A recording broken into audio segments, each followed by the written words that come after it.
Martinez. Okay. Okay. Hi, my name is Anjelica Martinez, And I'm Amanda Palomin. and we are going to be presenting Offering Variety, a subtle manipulation to promote healthy food choice throughout the day, an article written by Burns and Rothman in 2015. So first, to go over the literature review and to provide a study overview, people tend to eat more and enjoy their food if offered variety. And we often see this with people engaging in buffets, going to potlucks. When we see an overabundance of food, we have a natural inclination to grab more food and thus overindulge. And this is often runs counter to what we expect from diets, especially with people trying to lose weight by reducing the intake of food. But the problem is that as food is repeatedly eaten, it becomes habituated and sustaining hedonic responses, aka the likability of that food. So offering a variety prevents habituation and reduces hedonic responses, meaning that it can increase that likability when we're offered a variety of food. Now let's conceptualize what exactly is a meal. A meal can be a series of interrelated behavioral episodes that this is not necessarily discrete. They're not just breakfast, lunch, and dinner necessarily. They can be considered small snacks throughout the day. We have to discern, though, between within meal and across meal variety when we're introducing variety within the meal context. Within meals, this pertains to diversity of foods available throughout a single meal. So you can imagine the buffet or the potluck. Across meal, this is what we'll be focusing on, is the diversity of foods available across meals, across different behavioral episodes where people are eating. This latter perspective heeds interdependence of meals, where these meals rely on each other. So if you have a great big lunch, you're not going to feel the need to eat as much for dinner. Specifically within the across meal literature, this has been highly controlled and within atypical conditions, so within a lab controlled setting. Participants within across meal studies are provided specific foods to eat, and there's not necessarily a precedent for decision making in naturalistic contexts. So there's not really, when offered the choice, what are people going to be wanting to consume. So then the presenter research question from these authors is whether or not small, subtle environmental changes can nudge people to make healthier food choices across meals. And they aim to investigate across meal variety on food selection to promote healthy food choices. So eating a fruit instead of a unhealthy snack.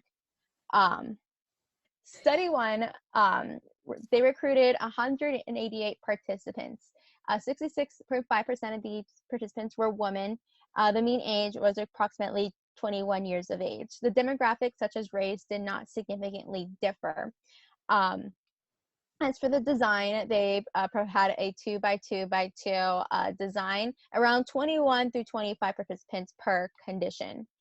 And for these manipulations, participants read a vignette about a fictional female student who had eaten a piece of fruit and cereal for breakfast and was now deciding between an apple or an alternative lunch. So here's where that design comes in place. For the first manipulation was the fruit description. The student had eaten either an apple or a banana. The second was a selection of the tempting alternative. Participants assigned to choose between apple or take nothing, or apple and a cookie, and the language used to pose the choice question: what the student should choose versus what the student will choose. So these are the manipulations within that vignette about the procedure. And what they found was significant main effects. There was a significant main effect of directions and diversity of fruit. So participants were more likely to the should versus will, participants asked what should be taken to eat, more likely to choose the apple than what will be eaten. They also found significant main effect of variety. Participants more likely to choose an apple when the student ate a banana for breakfast than another apple when the student had eaten an apple. So what we're seeing is that participants are more likely to choose a second piece of fruit at lunch for a hypothetical student when the fruit was different from the fruit eaten at breakfast. So this is where we see that variety component coming into place. However, a limitation within this study is that it does not address the gap between people's preferences and actions. We see a difference between should and will. However, we do see a discrepancy of what was actually going to happen. What is that, if that participant was within that study, what will they choose? So the second study will introduce what strategies can elicit these behavioral changes. Okay, so study 2 consisted of 187 University of Minnesota undergraduate students, where 68.6% of them were women with a mean age of 19.9, and they participated in exchange for course credit. And they were brought in because they responded to an advertisement for the study. The design was a single factor between subject design with two conditions. A same fruit versus variety of fruit condition was put into place. So the procedure for study 2 was between the times of 9 and 11 a.m. Participants are instructed to enter a private room, one person at a time, and take one snack from the table. When they entered the room, they were presented with a bowl with 6 bananas. And so basically they were just asked to take one of the bananas.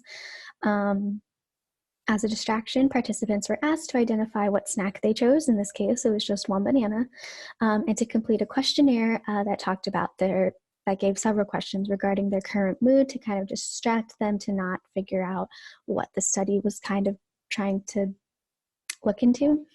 After they chose the snack and completed the survey, they were asked to take the snack and leave the lab. The researcher would then go in, replace the snack they took, in this case the banana, and then the next participant would go in. Then later in the day, between 2:30 and 4 p.m., participants were asked to return, and they were given the same instructions. However, there was an exception of the snack being offered. So through block randomization, participants were put into one of two groups. People were either put into the same condition group, where they were offered with 6 bananas, but also 6 small bags of jelly beans, or the variety condition, where they were offered 6 apples as well as 6 small bags of jelly beans. Participants in each group were asked to choose one snack, just like before. However, this time they could choose between the fruit or the jelly bean. Once they made their decision, they were allowed to leave the lab. The researcher would go in, replace whichever snack they took, and then the next participant would follow. And then this process continued until every participant had picked their snack.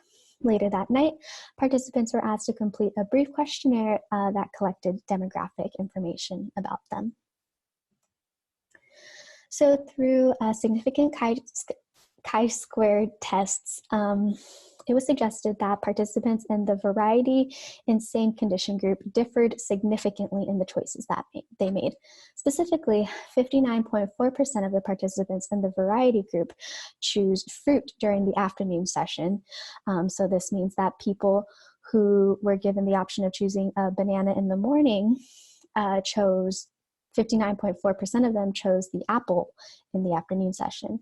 However, 44.2% of participants in the same group condition chose fruit during the afternoon session. So that percentage dropped if when you were offered a banana in the morning, you were also offered a banana in the afternoon, as well as the jelly beans. These results suggested that by providing a variety of fruit, participants were more likely to choose a fruit in the afternoon session if it differed from the fruit offered in the morning session. So emphasizing this, offering a variety of fruit throughout the day increases the likelihood of making a healthy eating choice, even if there is an unhealthy alternative there. So choosing the apple in the afternoon was more likely because it was different than the banana, even if the jelly beans were present. So overall, the past research on the variety effect has focused on how much someone eats, specifically on how much unhealthy food someone eats and those negative outcomes that are associated with unhealthy eating and indulging. However, the present study focuses more on what someone decides to eat, which demonstrates that the variety effect also impacts eating behavior, specifically in a healthy way. So this looked into whether someone chose between a healthy option and an unhealthy option, not necessarily on how much indulges on an unhealthy option. So both of these studies suggest that a second piece of fruit is more likely to be chosen later in the day if the type of fruit changes. So people can make healthier decisions if they have a variety of healthy decisions to choose from. So with these findings, there were some limitations and there were some suggestions on some future direction that might going forward. So the environment that these two studies were done in were not entirely reflective of a normal person's day-to-day life. People aren't going into a lab and choosing a fruit from a bowl that is just bananas. So adding experimental realism may provide for a better understanding of how to implement this intervention. So kind of figuring out how to see this in a more real kind of state may help create stronger claims. There's also no follow-up as to whether a participant ate the snack that was chosen or if they just threw the snack away.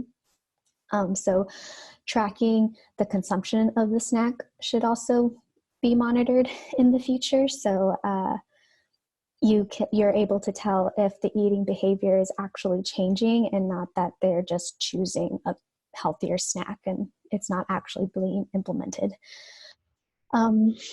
Also, the variety effect and dietary strain or body weight was not moderated. So the variety effect really hasn't been evaluated pertaining to healthy eating choices. So moderating for body weight or dietary strain may be one way to go for future directions, like the next step in implementing this kind of research.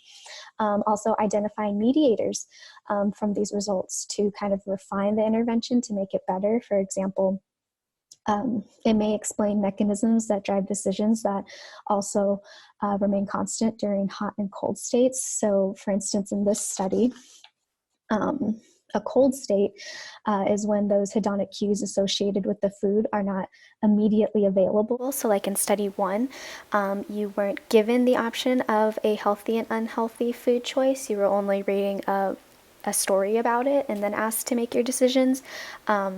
And so in this cold state, your judgments are very reflective of your intentions to pursue long-term goals. However, in a hot state, just like in study 1, where you are given the option to choose a fruit and you're given the option to choose between a healthy and unhealthy snack.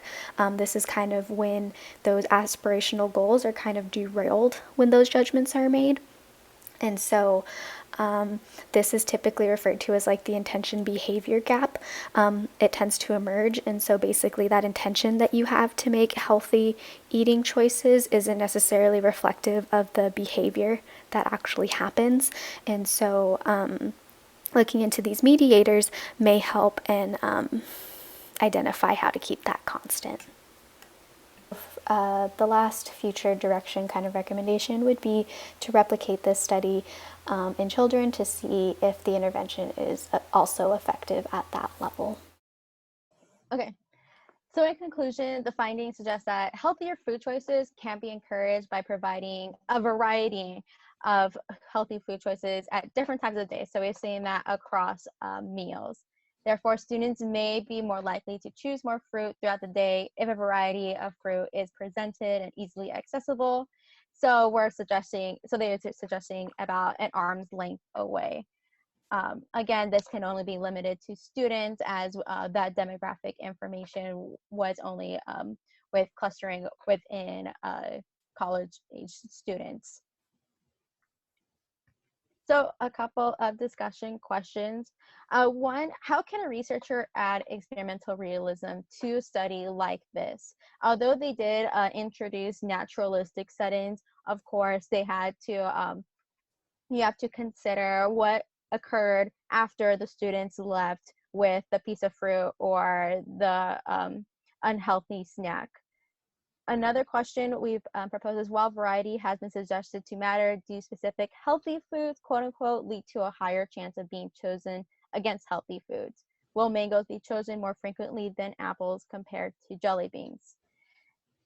A third question, what are some potential moderators that may be found in future research on the variety effect and healthy eating behaviors, such as perhaps dietary needs, wanting to be on a diet? How can this impact future research?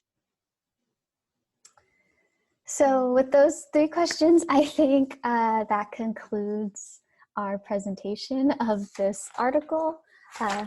Thank you for listening. Yeah, thank you guys. Okay.